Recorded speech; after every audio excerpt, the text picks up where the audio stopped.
Hello, my cross stitch friends. My name is Amanda Mae, and this is my channel, Ardith Design, where we celebrate sustainable stitching, cross stitch, and making all the things. Today, I'm going to be doing a time-lapse tutorial of making a cross stitch wall hanging, as well as a couple other little sewing goodies along the way. I had so much fun making this wall hanging.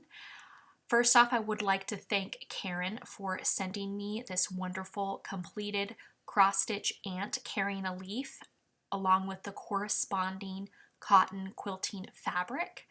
I did not have a plan going into this tutorial on how I wanted to have this piece finished. I was hoping to have it finished as a wall hanging, and that's about it. I wanted to use as many leftovers and scraps and things that I already had around the house, or have this be a make-do project. So I wasn't utilizing, my credit card or anything to buy any more supplies to make this project. So everything that I am using, I had already in my stash. I have some fabrics that you're going to see a little later on that I got from a wonderful quilter on Instagram. I literally bought a box of her quilting scraps from her, and that's some of the fabrics that I end up using. Here I am wonder clipping around the piece. I went ahead and squared up the Ada fabric and cut it all and made sure it was all to size, all squared. Then I cut out the four sides of the ant, the corresponding ant fabric, and I go ahead and wonder clip that down. And then I'm going to my sewing machine. If you see me off frame, I'm on my sewing machine. Here, I'm gonna go ahead and keep your edges crisp and trimmed, the additional quilted layers. And I decided to go ahead and put the ant fabric on all four sides. This is so much fun. So I decided to cut out strips, 2.5 inches each. And I just grabbed a bunch of my scraps that were in the same color palette. I just kind of went in, dove into that stash pile and grabbed these fabrics. Now what I should have done was cut them all lengthwise to size before I started sewing them all up on the sewing machine. But I ended up squaring everything off a little later. And so I sewed them all up, 2.5 inch strips. And my idea was to do a border all around. So I'm just kind of laying it out thinking, okay, I'm going to just put the border right down. And I'm ironing them down, trying to get everything all ready. And then I decided that, you know what? I don't want that ant fabric right next to the other ant fabric. I feel like there needs to be another bolder border. So I decide, laying it out, cutting it out, deciding what my length should be. Oh, here, I do fold over everything because I made a long strip. And then I had about 7.5 inches. So I wanted to maximize my fabric as much as possible for the strips. So I wasn't able to do 2.5 inch strips effectively because the bottom of my corners were a little wonky. So I did 2.25 inch strips. And yes, at the end I did have a bit of leftover thread and leftover scraps, but I just didn't want to chance it. So those are 2.25 inch strips. And I just decided to go ahead and lay them out. I tried to square up the corners and I didn't like the way that looked, so I kind of offset them on each side. And I lay them down and clip them and ready to sew them on again at the 1/4 inch mark for that. So I sew one side and the other side, and then no, I don't sew. I stop sewing. I decide I absolutely want to do a darker border. Excuse me. So I take off the wonder clips and I go ahead and try to lay out some different fabric choices for what could go around those ants. And I love this green, so I've decided I'm going to use the green.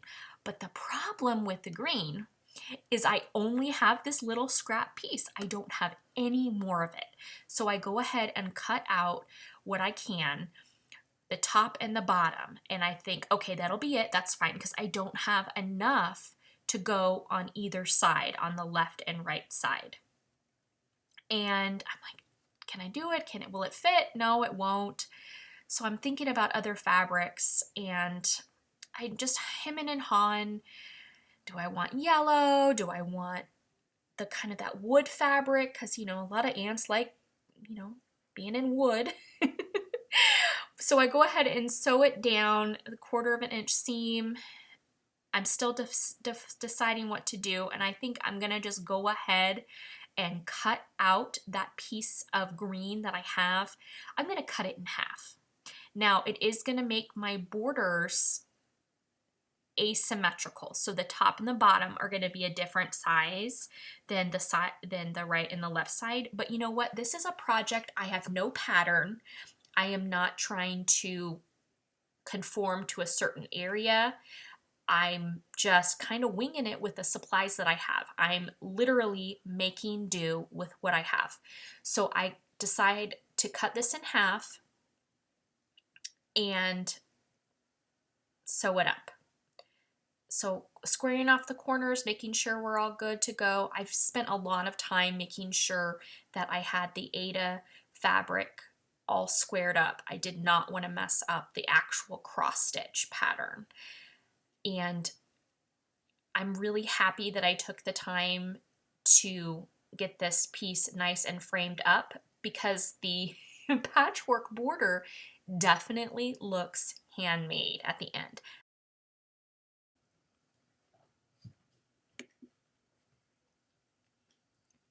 Here I go, and I square up and cut the border. I totally love this green. I wish I had more of this fabric. I don't remember what I used this for in the past, but it was actually a fabric I owned, not anything that I purchased secondhand or at the thrift store. I actually paid retail for it. Here I am lining up again the patchwork. I had decided not to put it on the first time around on the border, but I wanted it to go around here on the green. And I'm just trying to figure out if I want to square up the ends or if I want to put them offset, because, well, I just want it to look wonky, and I like wonky 2.5 inch strip.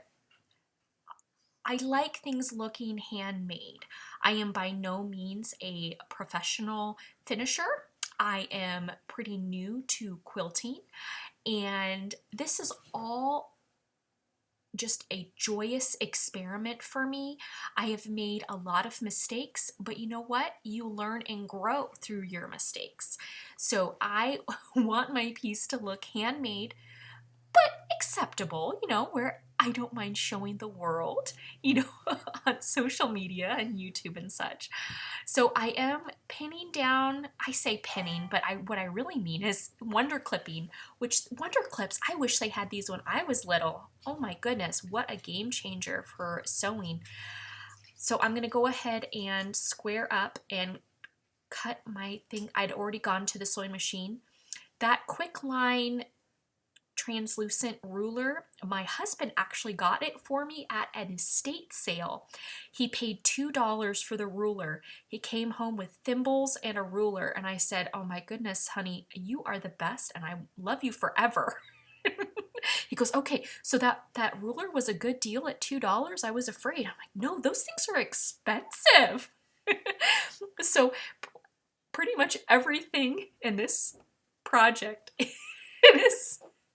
is secondhand or, you know, purchased scrap pile stuff or gifted. Thank you again for the stitchy kindness. I am a huge proponent of saving the stitches and sustainable stitching. So this is a great example of sustainable stitching because I'm trying to use up as many little bits and pieces as I can. I am using what's in my my fabric cabinet, in my stash pile.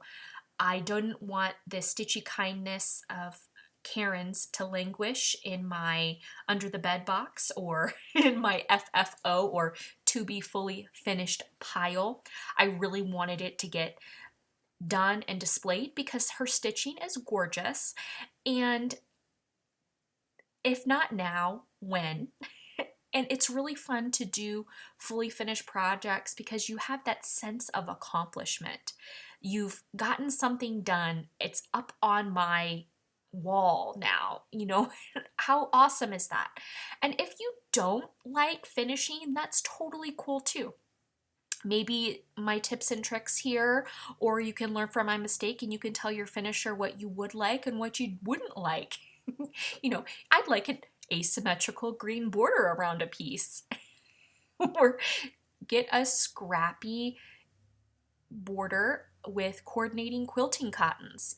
So here is what it looks like at the end of day one. It's actually nighttime. It's really dark in my studio, so I just wanted to show you the progress of where I left it. Now today, my day two, I am pulling out the cotton batting from my quilt that I had quilted at the Spring Water Designs in Columbia. They did both of the quilts for my kids for their Christmas present, and the leftover bits, they trimmed the quilt. I think you pay an extra $15 and they'll trim it for you, but you get your trimmings back. So that was the back part of the full cotton batting and the black fabric that I used for my son's bird quilt. So you can see that stitching on the back of the black is part from his quilt. And I think it's really cool that I am reusing the scraps again for this brand new project. And when you see the loop-de-loop stitches, you'll know that it's part of the project of my son's quilt. And that was the first and largest quilt I've ever made. I did the quilt top, and then it was professionally long-armed quilted at the quilt shop in Columbia, which one of you wonderful Flosstube viewers told me about. Oh, here, so I'm picking out thread, and I got the cotton and steel thread, and I decided on this color. It's 7531366, and it's 100% cotton thread, and it's the cotton and steel. It doesn't have a color name on the spool, but I grabbed the spool just to make sure I read the number properly. And of course, you always got to wind those bobbins and get them ready. And here I am. I have pinned with old school sharp pins, which yes, I poked myself with because, hello, my name is Amanda Mae, and I've never met something I didn't make a little ouchie or a mess out of. But I went ahead and used my sewing machine to just sew the batting down the corners because I was concerned that that black fabric did not fit completely, and I was right. So there you see me adding a piece of yellow fabric to the back just to make the piece complete. On the back, again, I was off maybe 3/4 of an inch, but I didn't want to use a whole new brand new piece of backing fabric for this, so I added a patch, and I'm totally fine with that. Again, this is the back of the piece. I'm using it as a wall hanging now, but if I mini quilt, but if I decide to do something with it later, I can always add a nicer piece on the back. Here I am, and I am quilting down around the piece, and I do that 3 times total. So I make 3 rectangles around the piece. I have adjusted my tension on my sewing machine because of the additional layers of quilting cotton. So I have, the sandwich now of the cotton batting, the top piece, and the bottom piece. I do have the pins still in, so I'm trying to be mindful of the pins as I sew down and keeping everything nice and straight. I have just a basic sewing machine that I got at one of the big box stores, and I incidentally decorated it with some random stickers, as you can see. Oh, this is my new project I'm working on, and it is a little table runner for the television that we have in our kitchen area, and I wanted it to be in like red Valentine-y colors, and so I'm using my very first ever piece of, well, the charm pack that I got. It's called Braveheart.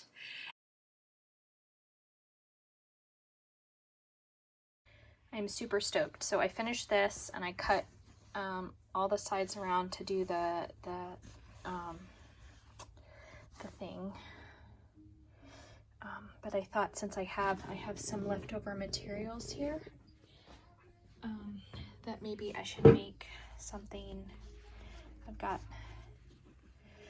some pieces left over, and I'm gonna make like a mug rug flat thingy with it. I think it'll be really cute. I had a really good idea. So I have this piece, you know, all the felt that you get at like the big craft store stuff. So I picked out my favorite color one, and it's this one. And what I'm going to do is I'm going to make like a little pad, but there's going to be no magnets. It's just going to be the pad, and I can put my needles on and my extra thread. So I have this scrap I'm going to use as the back. So I have exactly this much. So I'm going to cut this, and then so this will be the back with this fabric. And then I'm super excited. So these are the strips from the other project, and I'm gonna lay them and have them be the border for the different needles, and I can put the different project needles, I can load them all up on each of the different ones. And if I have to label them, I can. So what I'm gonna try to do here, I'm just gonna cut this and get this ready so I know that it's exactly this size. So I'm not gonna use any batting. I'm going to just cut this, and I can always use these as leaves later. Okay, so I have that and this. Okay, so it's going to be like a green pad here, and then I'm going to have to sew the patchwork down directly onto the felt, and that should be fine. So what I'm going to do is I will go ahead and like lay this down on this side, and then like sew it down, and lay this one down on this side and sew it down, and then see where I'm at on for these side pieces. I might do like one this side with that and this side with that. That'll be cute. And then I'll have like a little board thing. So I'll be right back. Okay, this is so exciting. So what I did was I just sewed the felt. I just did like a long seam all around the 4 corners so that the backing piece was already on. And then I took the strips and I kind of measured them to the edge. So I folded it over, and then I sewed down 1/4 of an inch here. So when it folds out here, it'll come right there. And then I did the same on this side, and I kind of positioned them a little differently. So I gotta trim up, but you can see this is already catching all the threads. And I'm gonna iron this. Here, let's see. I'm gonna cut the edges and I'm gonna iron. I'm gonna see about adding, I don't know, I might just do that green on each side since I have enough of that green. I don't know. This is really cute too. Yeah, no, that's better. I'm gonna do that and I'll have it ready to show you. So again, I'm gonna iron, and then I've got to get a seam thing all around. We'll figure this out.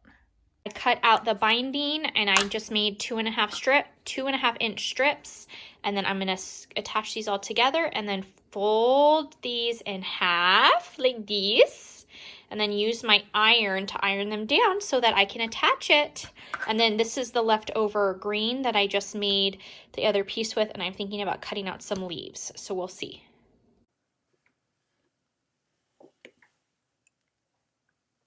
I am attaching the binding now on this piece, and it's almost done. So here I'm doing a close-up to show you how I am rounding that corner or squaring that corner, getting my 90-degree angle. So I'm folding it over, making sure that it is perpendicular, then folding it back down and getting it all nice and squared and tucked in. And of course, I think I'm sitting on the fabric right there as I'm trying to show you all close up how to get your fabric all nice and squared. So I am laying it down, and then I'm going to rotate my fabric and then put the needle back down and continue sewing. And I am doing a 1/4 inch seam. Everything takes time. I have actually sped up the camera here. I promise I'm not sewing that fast. So I'm going around all 4 sides here with the binding. I did leave the space down below in the center to get the binding put together at the very end. So we'll get there in a minute. I'm getting excited here. I have had a lot of fun learning how to do binding correctly. I learned how to do it thanks to a tutorial on making project bags. So that's been fun to learn how to do this. So there you go. Down here and turn, swivel, make sure everything's lining up. I tell a lot of people I've learned how to adult thanks to Google and YouTube. Here I'm zooming in. You can see the fiber dust that accumulates on the machine just from working with cottons. Craft area does get those threads and dust and stuff, so it's good to keep the area clean. Here I go, folding it over. If you look really closely down at the bottom, you can see the purple batik fabric from my son's quilt that is still left on there. So again, fold over, pinch, and then fold back down. It's taken some practice for me to get this.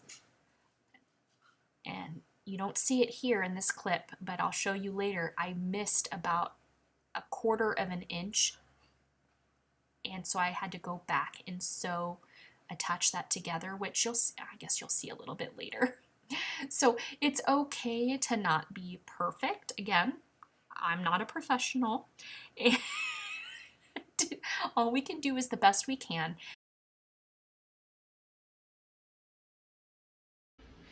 Okay, so I sewed the binding all the way around, and where I'd started here, I'd left that open, and then I sewed all the way up to this part, and then I cut it.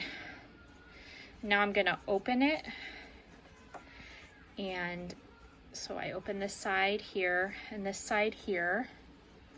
I'm gonna fold the piece. It's gonna look a little wonky here, folding it. And we're putting the right sides together here, like this. And I'm gonna sew this across to attach the binding together. It's taken a bit of practice for me to make sure that I am lining up end to end of my binding to make sure it's equal so that I get that seam, well, seamless on the binding. So here now I'm going through and stitching down that last side after I've connected the 2 pieces of binding together, and you can see the seam there. And so here we're just kind of going all around. Oh, there's that piece I missed, that 1/4 of an inch. I fixed that, and I'm gonna go around and check all of my corners and all of the binding, make sure I did not miss any stitches, and yes, stray threads everywhere. And there it is. Now I'm gonna use the glue based it. I've never used this product before. I saw on Instagram, Mr. Domestic did the coolest little video, and he inspired me to get this glue and try it out. And This was definitely a learning curve using this glue-based stick, but I feel like using it for the first time with the table topper and then going right in on the second piece, it was totally fine. I'm happy that I tried it out first with this project. What I did notice is that I got the glue on my fingers and I transferred some glue over onto the back fabric, the black backing fabric. So I wanted to be super duper mindful with my cross stitch piece that I didn't have any glue on my fingers or anything that I was anyway, you don't want glue on your cross stitch. That's the moral of the story. So I am using a lot. The directions say to just do little balls of glue, but I ended up putting glue all the way down and it looks like it kind of balled up and beaded on its own, but that was not my intention. Anyway, it's a really cool glue and I'm happy that I used it. So here I am doing it on the cross stitch piece, and again, trying to be really careful. I don't want anything on the front, and applying as much pressure as I can. And let me just say that I am so happy that I learned about this product, because sewing this up was so nice. I didn't have to worry about pins or wonder clips, and it was wonderful. So what I did do is after I finished using the glue, I took the top off with the pointy applicator end and washed it really, really well and put the lid properly on the glue that it came with from the manufacturer, because I don't know about you, but I have a tendency of having some issues with glue. So I wanted to be very mindful of that. So I got all four corners down. As you saw, I did get a little bit of the glue on the back of this. It says it's machine washable. I am not worried about it. I'm not washing this piece. Everything was clean when I started, and it is going to be displayed. Oh, there's little Loki Apple. He got in my seat. He's telling me to stop working. And here is the completed piece. I used just some clips to put it up on a dowel rod, also from the thrift store. I hung it in front of my curtains just to show you in the light what it looks like, and I am so gosh dang proud. Here is, oh, there's the pugs. Here is my little mat that I made, the little needle mat. And I put some stray threads there just to show you that it's going to be my little thread catcher. Oh, the Lindy Stitches mouse and my scissors from Amy Loves Toads. Oh, here is the TV runner. I am really happy with how this turned out. Perfect for Valentine's Day. And well, anytime really. I love it so much. Thank you all for joining me this week. I really appreciate it, and I will be back next week with a traditional Flosstube episode. Until then, please know that you matter, your stitching matters, and just have fun creating. Remember, done is better than perfect. I love you, and take care.